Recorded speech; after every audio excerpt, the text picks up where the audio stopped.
जय श्री कृष्णा। राधे राधे। आइए सुनते हैं आज मंगलवार के दिन भगवान राम और उनके परम भक्त श्री हनुमान जी की यह कथा। मर्यादा पुरुषोत्तम भगवान श्री राम के परम भक्त श्री हनुमान जी के बारे में तो सभी जानते हैं। यह भी जानते हैं कि दशरथ नंदन राम हनुमान के हृदय में बसते हैं। लेकिन क्या आपको यह पता है कि एक बार पवन सुत हनुमान श्री राम जी से ही लड़ने पहुंच गए थे। हो सकता है यह सुनकर आपको हैरानी हो, लेकिन यह सत्य है और इस घटना का जिक्र श्री राम कथा में भी सुनने और पढ़ने को मिलता है। लेकिन इससे भी ज़्यादा हैरान करने वाली बात यह है कि पवन सुत जब श्री राम से लड़ने के लिए तैयार हुए तो उन्होंने सौगंध भी मर्यादा पुरुषोत्तम की ही ली। आइए जानते हैं कि ऐसा क्या हुआ था कि श्री राम के परम भक्त पवन सुत को उनसे युद्ध करना पड़ा। कथा मिलती है कि एक बार सुमेरु पर्वत पर सभी संतों की सभा का आयोजन हुआ।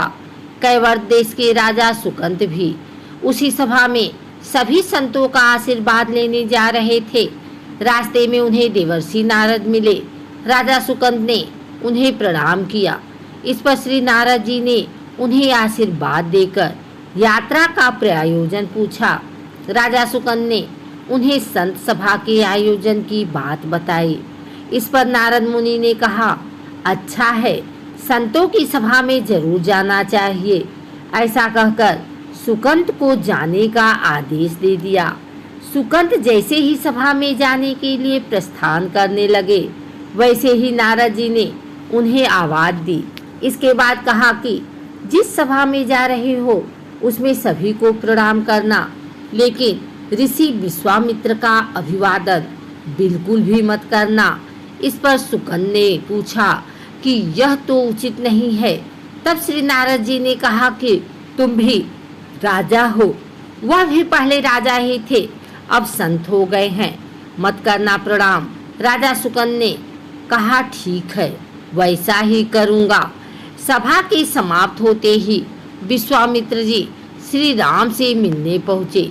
वहाँ पहुंचकर उन्होंने बताया कि उनका अपमान हुआ है। वह इसे भूल भी जाते, लेकिन यह तो संत परंपरा का अपमान है। राम जी ने पूछा, गुरु जी क्या हुआ? तब विश्वामित्र जी ने कहा कि मेरा अपमान हुआ है। राम जी ने पूछा, किसने किया? तब विश्वामित्र जी ने कहा कि जानकर क्या करोगे? इस पर श्री राम जी ने कहा कि गुरु जी, आपके चरणों की सौगंध लेकर प्रतिज्ञा करता हूँ, जो सिर आपके चरणों में नहीं झुका है उसे काट दिया जाएगा। कल सुबह मैं उसका वध कर दूंगा। श्री राम की इस सौगंध का जैसे ही राजा सुकंत को पता चला, वह नारद मुनि को ढूंढने लगे। काफी देर तक वह परेशान रहे, लेकिन नारद मुनि उन्हें मिल ही नहीं रहे थे।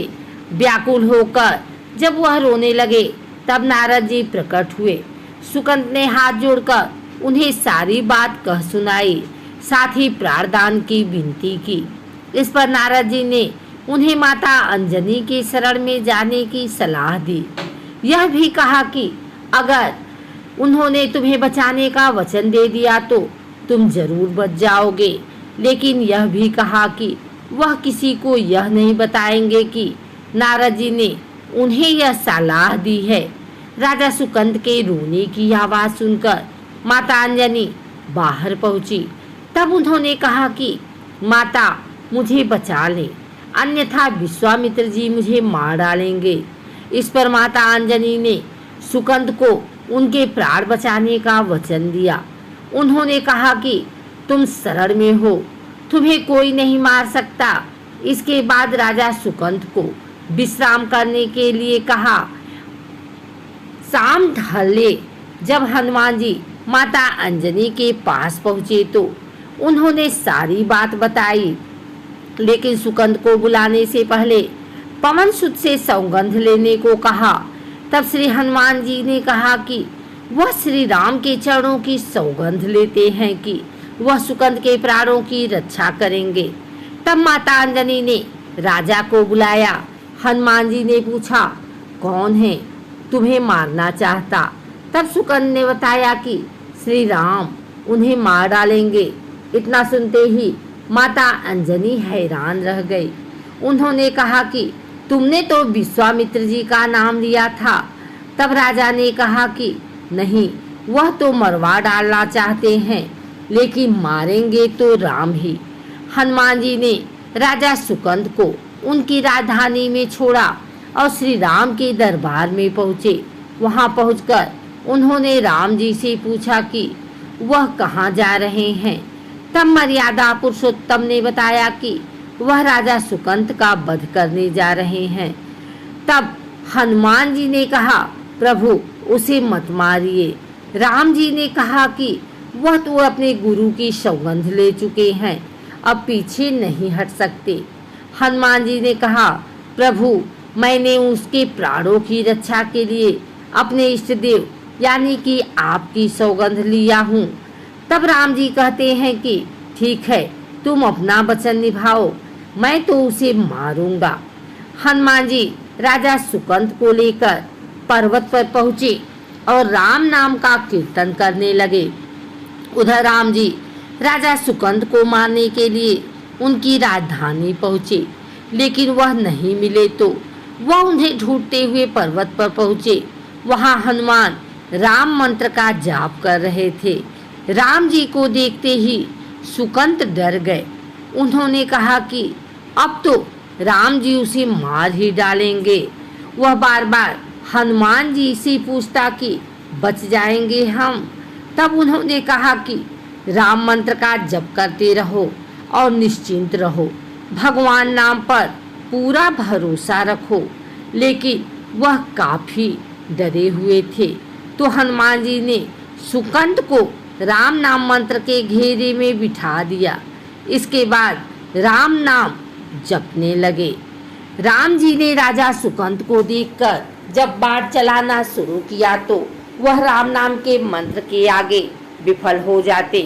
राम जी हताश हो गए कि क्या करें। यह दृश्य देखकर श्री लक्ष्मण जी को लगा कि हनुमान जी भगवान राम को परेशान कर रहे हैं, तो उन्होंने स्वयं ही हनुमान जी पर बाण चला दिया। लेकिन यह क्या, उस बाण से पवन सूत के बजाय श्री राम मूर्छित हो गए। यह देखते ही लक्ष्मण जी दौड़ पड़े और देखते हैं कि बाण तो हनुमान जी पर चलाया था, लेकिन मूर्छित राम जी कैसे हो गए। तब उन्होंने देखा कि पवन सूत के हृदय में तो श्री राम बसते हैं। राम जी जैसे ही होश में आए वह हनुमान जी की ओर दौड़े। उन्होंने देखा कि उनकी छाती से रक्त बह रहा है। वह हनुमान जी का दर्द देख नहीं पा रहे थे। वह बार बार उनकी छाती पर हाथ रखते और आंखें बंद कर लेते। पवन सूत को होश आया तो उन्होंने देखा कि राम जी आंखें बंद करके हनुमान जी के छाती पर बार बार हाथ रखते हैं, फिर हनुमान जी के सिर पर हाथ फेरते हैं। तब पवन सूत ने सुकंद को पीछे से निकाला और उसे अपनी गोद में बिठा लिया। तभी राम ने फिर से हनुमान जी के माथे पर हाथ फेरा, लेकिन इस बार वहाँ पवन सूत की जगह राजा सुकंद थे। राम जी मुस्कुराए और हनुमान जी बोल उठे कि नाथ, अब तो आपने इनके सिर पर हाथ रख दिया है, अब तो सब कुछ आपके हाथ में है। इसकी मृत्यु भी और जीवन भी आप ही सुकंद के जीवन की रक्षा करें। राम जी ने हनुमान जी से कहा कि जिसे तुम अपनी गोद में बिठा लो उसके सिर पर तो मुझे हाथ रखना ही पड़ेगा, लेकिन गुरु जी को क्या जवाब देंगे। तभी हनुमान जी को विश्वामित्र जी सामने से आते दिखाई पड़े। उन्होंने राजा सुकंद से कहा कि जाओ, तब प्रणाम नहीं किया तो क्या हुआ, अब कर लो। राजा ने दौड़कर विश्वामित्र जी का अभिवादन किया। वह भी प्रसन्न हो गए और बोले, राम इसे क्षमा कर दो। मैंने इसे क्षमा कर दिया, क्योंकि संत का काम मिटाना नहीं बल्कि सुधारना होता है। यह भी सुधर गया है। उन्होंने सुकंद से पूछा कि संत का सम्मान ना करने की सलाह तुम्हें किस कुसंग में मिली। राजा सुकंद विश्वामित्र जी से कुछ कहते कि इससे पहले नारद मुनि प्रकट हो गए। उन्होंने सारी घटना कह सुनाई। तब विश्वामित्र जी ने पूछा कि नारद, तुमने ऐसी सलाह क्यों दी। तब नारद जी ने कहा कि अक्सर ही लोग मुझसे पूछते थे कि राम बड़े या राम का नाम बड़ा, तो मैंने सोचा कि क्यों न कोई लीला हो जाए कि लोग अपने आप ही समझ लें कि भगवान से अधिक भगवान के नाम की महिमा है।